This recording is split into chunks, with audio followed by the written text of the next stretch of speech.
Hello friends, welcome to সোপান academy. আজকে আমরা ডাব্লিউবিপিএসসি ম্যাথস বইয়ের লাভ ক্ষতি চ্যাপ্টারের 11 থেকে অঙ্ক প্রশ্নগুলির সমাধান দেখব। এর আগে আমরা লাভ ক্ষতি চ্যাপ্টারের 10টা প্রশ্ন সমাধান দেখেছি। আমরা করছিলাম পিএসসির প্রিভিয়াস ইয়ার চ্যাপ্টার ওয়াইজ এই বইটার সমাধান। তুমি যদি এই বইটা সম্পর্কে জানতে চাও তাহলে আমাদের সঙ্গে যোগাযোগ করবে 8926698266 নাম্বারে। এই বইতে পিএসসি যত পরীক্ষা নিয়েছে আজ পর্যন্ত প্রত্যেকটা পরীক্ষার প্রশ্ন চ্যাপ্টার ওয়াইজ দেওয়া রয়েছে। ঠিক আছে, তো চলো শুরু করা যাক। আর হ্যাঁ, লাভ ক্ষতির যদি তুমি একদম বেসিক থেকে অঙ্ক শিখতে চাও তাহলে লাভ ক্ষতি প্রায় 5.5 ঘন্টার একটা বেসিক ক্লাস রয়েছে আমার এই চ্যানেলেই। সেই ভিডিওটা তুমি অবশ্যই দেখবে, তার লিঙ্ক ডেসক্রিপশনে দেওয়া থাকবে। তাহলে এই যে অঙ্কগুলো আমি করাচ্ছি এগুলো খুব সহজেই বুঝতে পারবে এবং তুমি নিজেই করতে পারবে। ঠিক আছে, তো চলো শুরু করা যাক। 11 নম্বর প্রশ্নটা কি বলেছে দেখো। এক ব্যক্তি দুটি ঘড়ির বিক্রি করেন, প্রত্যেকটির দাম 99 টাকা। একটি ঘড়ি 10% লাভে, অন্য ঘড়ি 10% ক্ষতিতে বিক্রি করেন, তাহলে এক্ষেত্রে তার লাভ বা ক্ষতির পরিমাণ আমাকে বের করতে বলেছে। এখানে দেখো এই অঙ্কটা ডাইরেক্ট হয়ে যাবে, একটা ফর্মুলা ইউজ করতে হবে, সেটা হচ্ছে x plus y plus x y by 100। তো দেখো এখানে যেহেতু বলেছে 10% লাভ, তাহলে এক্স এর মান বসাবো আমি +10। আর একবার বলেছে দেখো 10% ক্ষতি হয়েছে, তাহলে ওয়াই এর মান বসাবো -10। ঠিক আছে, এরপর দেখো কত অ্যান্সার আসছে। এখানে +10 -10 প্লাসে মাইনাসে মাইনাস, এখানে প্লাসে মাইনাসে মাইনাস হয়ে যাবে। উপরে 10 × 10 মানে 100, নিচেও 100, এটা কেটে যাচ্ছে, মানে -1%। -1% মানে মাইনাস চিহ্নটা বলে দিচ্ছে এটা লস হবে। তো এই যে ফর্মুলাটা আমি ব্যবহার করলাম, শুধু ফর্মুলাটা জানলেই হবে না, এটা একটা শর্ত রয়েছে। তখনই এই ফর্মুলাটা কাজে লাগবে যদি বলে দেয় এখানে যে প্রত্যেকটির দাম, এক্ষেত্রে যেমন প্রত্যেকটির দাম না, এখানে হবে এটা প্রত্যেকটির বিক্রয় মূল্য কিন্তু সেম হতে হবে। এখানে যে দুটি ঘড়ি বিক্রি করছে প্রত্যেকটার বিক্রয় মূল্য যদি সেম হয়, একই হয়, তাহলেই কিন্তু এই ফর্মুলাটা কাজে লাগবে।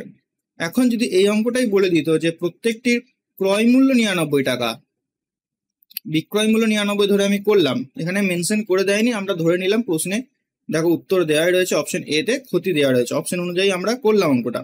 কিন্তু যদি এখানে ক্রয় দেওয়া দিত, মানে ক্রয় দিত যে প্রত্যেকটির ক্রয় মূল্য 99 টাকা, তাহলে কিন্তু 1% উত্তর হতো না, তখন কিন্তু কোনো প্রফিট বা কোনো লস হতো না।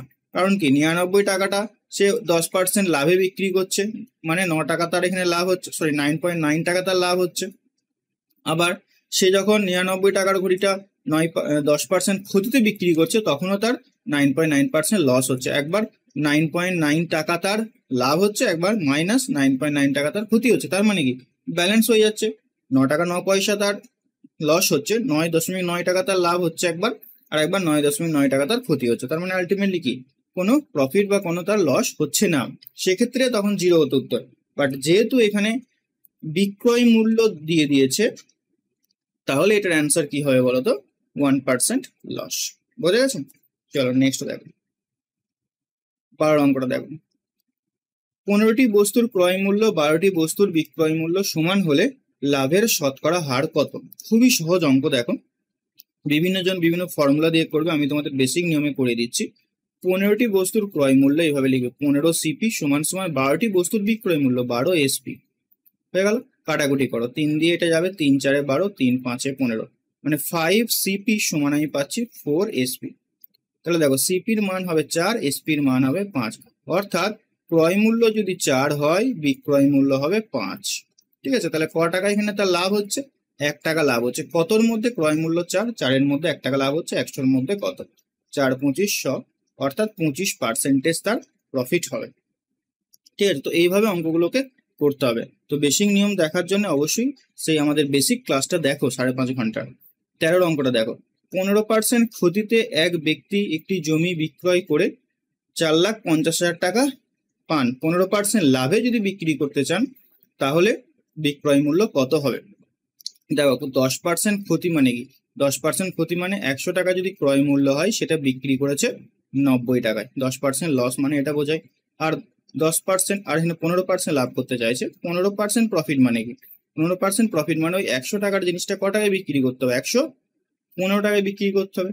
এখন প্রশ্নে বলেছে দেখো প্রথমবার সে বিক্রি করেছিল 4,50,000 টাকায়, তার মানে এই 90 এর মান হচ্ছে 4,50,000 টাকা।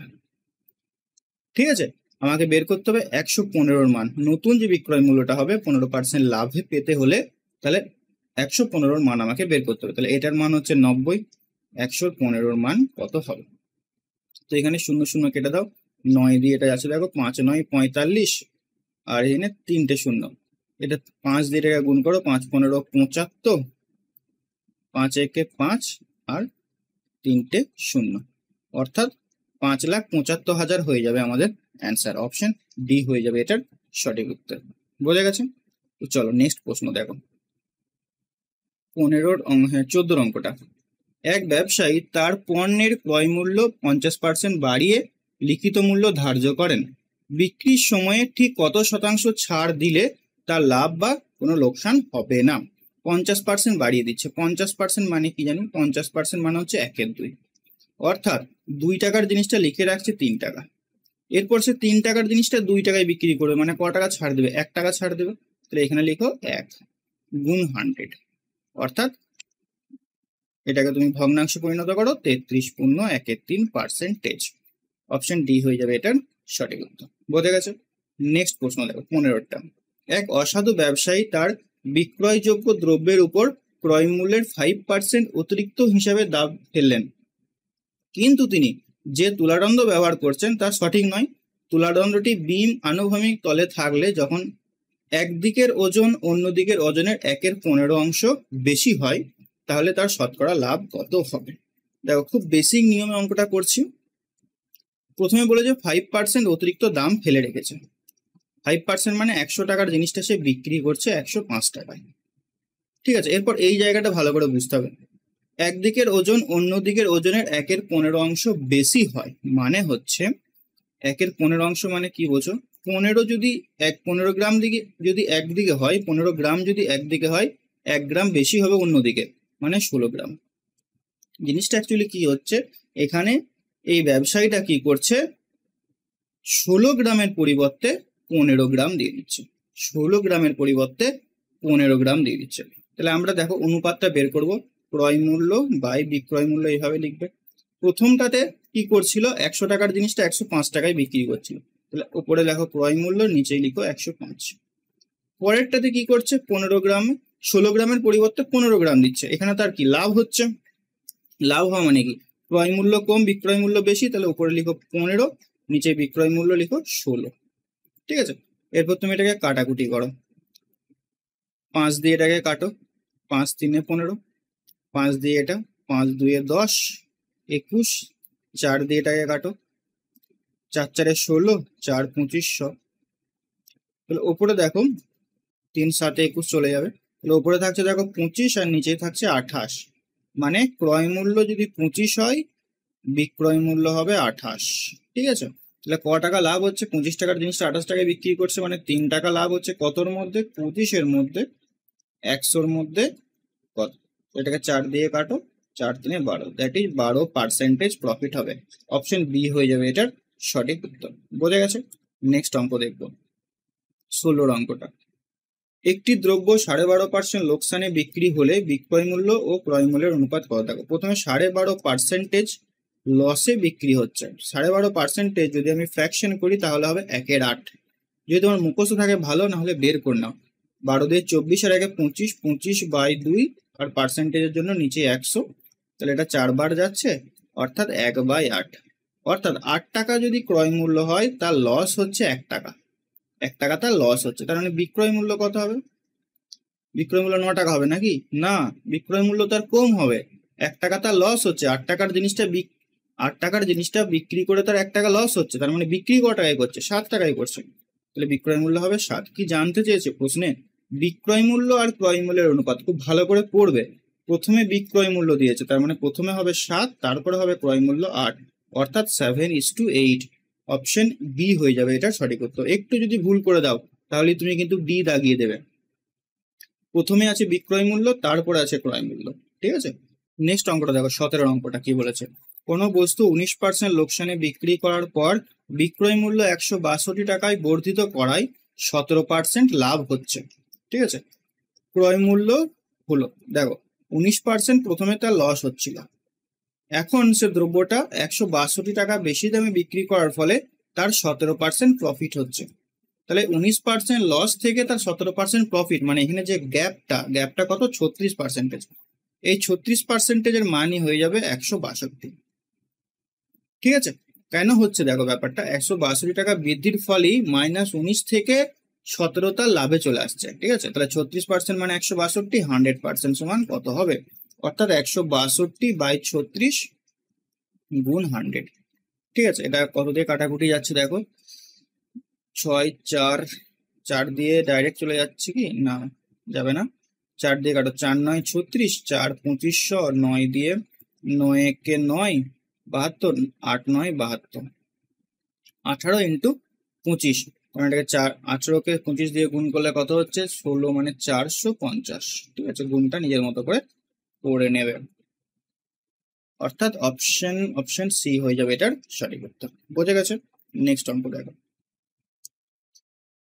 36টি কমলা লেবু বিক্রি করার পর একজন বিক্রেতার 4টি কমলা লেবু বিক্রয় মূল্য ক্ষতি হয়। ঠিক আছে, 4টি কমলা লেবুর বিক্রয় মূল্যের সমান ক্ষতি হয়, তার ক্ষতির শতকরা হিসাব নির্ণয় করে। এখানে কি হয়েছে, 36টা কমলা লেবু নিয়ে এসে ব্যবসা করছে, বিক্রি করার পর দেখা গেল তার কাছে যে লস হয়েছে সেই লসটা হচ্ছে 4টি কমলা লেবুর বিক্রয় মূল্যের সমান লস হয়েছে। বুঝতে পারলে?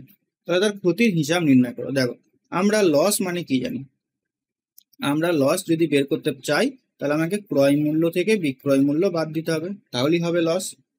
ক্রয় মূল্যটা বড় হবে, বিক্রয় মূল্যটা ছোট হবে, ইয়েস অর নো? এরপরে দেখো, সে 36টি কমলা লেবু নিয়ে ব্যবসা করছিল। কটি? 36টি। এখন তার লস হয়েছে কি, 4টি কমলা লেবুর বিক্রয় মূল্যের সমান তার লস হয়েছে। তাহলে লসের জায়গায় লিখবো 4SP। 4টি কমলা লেবুর বিক্রয় মূল্যের সমান লস হয়েছে। 36টি ক্রয় মূল্য কত হবে, 36CP, আর এসপির জায়গায় লিখবো 36SP। ঠিক আছে, এইভাবে এটাকে লিখতে হবে। বেসিকটা আমি ভালোভাবে ক্লিয়ার করেছি, এখানে আর বলছি না, অবশ্যই তুমি সেই ভিডিওটা দেখবে অ্যাটলিস্ট, বা আমাদের যে পেড কোর্স রয়েছে সেখানেও ভর্তি হতে পারো। সো দেখো, এখানে 36CP, সিপি গুলোকে একদিকে নিয়ে যাও, এসপি গুলোকে একদিকে নিয়ে যাও, তাহলে 36 এখানে 4 মানে 40SP সমান সমান 36CP। ঠিক আছে, 4 দিয়ে কাটো এটাকে, 4 10 40, 4 9 36, মানে বিক্রয় মূল্য 9 টাকা হলে ক্রয় মূল্য হবে 10 টাকা। ক্রয় মূল্য 10 টাকা, বিক্রয় মূল্য হচ্ছে 9 টাকা। তাহলে ক টাকা লস হচ্ছে, 1 টাকা লস হচ্ছে। ঠিক আছে, 1 টাকা লস হচ্ছে কতর মধ্যে, 10-এর মধ্যে। তাহলে 100-র মধ্যে কত, তো 10 দিয়ে এটা 10 বাদ যাবে, মানে 10% হয়ে যাবে লস। Option A. ক্লিয়ার? 19-এর অঙ্কটা দেখো কি বলেছে, একটি বস্তুর চিহ্নিত মূল্যের 30% ছাড় পেয়ে এক্স ওই বস্তুটি 8,750 টাকায় বিক্রি করায় দেখা গেল যে তার ক্রয় মূল্যের 25% লাভ হয়েছে। বস্তুটির চিহ্নিত মূল্য কত? 30% ছাড় পেয়ে বস্তুটি এত টাকায় বিক্রি করা হয়েছে, দেখা যাচ্ছে কি ক্রয় মূল্যের 25% তার লাভ হয়েছে। এটার কোনো ব্যবহার এখানে লাগবে না, আমাকে জানতে চেয়েছে চিহ্নিত মূল্য। 30% যখন সে ছাড় পাচ্ছিল, 30% ছাড় পাওয়া মানে কি, 100 টাকা যদি লিখিত মূল্য হয় বা চিহ্নিত মূল্য হয়, চিহ্নিত মূল্য বা লিখিত মূল্য একই জিনিস, যদি 100 টাকা হয় তাহলে সে ছাড় পেয়ে ক টাকায় পেয়েছে, 70 টাকায় পেয়েছে। এটাই তার কেনা দাম ছিল। এরপর দেখো, সে 8,750 টাকায় বিক্রি করেছে। ঠিক আছে, তাহলে চিহ্নিত মূল্য কত ছিল, তার মানে এই 70 মানটা হচ্ছে কত, 70 মান হচ্ছে 8,750। আমাকে বের করতে হবে 100-র মান কত, তাহলেই অ্যান্সার চলে আসবে। ঠিক আছে, এটাকে 70 দিয়ে ভাগ করো, গুণ 100, এই একটা শূন্য, এই একটা শূন্য, 7 দিয়ে এটাকে কাটো, 7 একে 7, 7 2 14, 5 7 35, 14 35, 35 এর সঙ্গে তাহলে 125-এর সঙ্গে এটা গুণ করলে মানে দুটো শূন্য এখানে লেগে যাবে, অর্থাৎ 1 2 5 0 0। ঠিক আছে, তাহলে এটার অ্যান্সার হবে অপশন ডি। ঠিক আছে, নেক্সট অঙ্ক দেখো, 20-এর অঙ্কটা কি বলেছে, 5টি কমলা লেবুর ক্রয় মূল্য 4টি লেবু বিক্রি করা হলে শতকরা লাভের পরিমাণ কত? একই রকম অঙ্ক একটু আগে আমরা করেছি, দেখবে 5টি কমলা লেবুর ক্রয় মূল্যে 4টি লেবু বিক্রি করা হচ্ছে, তার মানে কি 5টার ক্রয় মূল্য সমান সমান 4টার বিক্রয় মূল্য। ব্যাস এইভাবে লিখে দাও, তাহলে ক্রয় মূল্য যদি 4 হয় বিক্রয় মূল্য হবে 5। ক্রয় মূল্য 4 হলে বিক্রয় মূল্য হবে 5, অর্থাৎ 1 টাকা তার লাভ হচ্ছে কতর মধ্যে, 4-এর মধ্যে। তাহলে 100-র মধ্যে কত, 4 দিয়ে এটা কাটো, 4 25 100 মানে 25% লাভ হবে। Option B is the right answer. বোঝা গেছে? তো তোমাদের এই 21-এর অঙ্কটা কি হবে অবশ্যই কমেন্টে জানাও। হোম টাস্ক রইল 21 এবং 22। 21 এটা বলেছে বিশুদ্ধ দুধের ক্রয় মূল্য, দুধ বিক্রি করে এত % লাভ করতে হলে 1 কুইন্টাল বিশুদ্ধ দুধে কত জল মেশাতে হবে। এই অঙ্কটার অ্যান্সার কি হবে? এবং ক্রয় ও বিক্রয় মূল্যের অনুপাত 5:6 অনুপাত হলে শতকরা লাভের হার কত। এই দুটোর অ্যান্সার কি হবে তুমি অবশ্যই কমেন্টে জানাবে। ক্লাসটা কেমন লাগলো অবশ্যই কমেন্ট করে জানাবে এবং বন্ধু বান্ধবীদের সঙ্গে শেয়ার করবে। দেখা হচ্ছে নেক্সট ক্লাসে। Till next class, take care.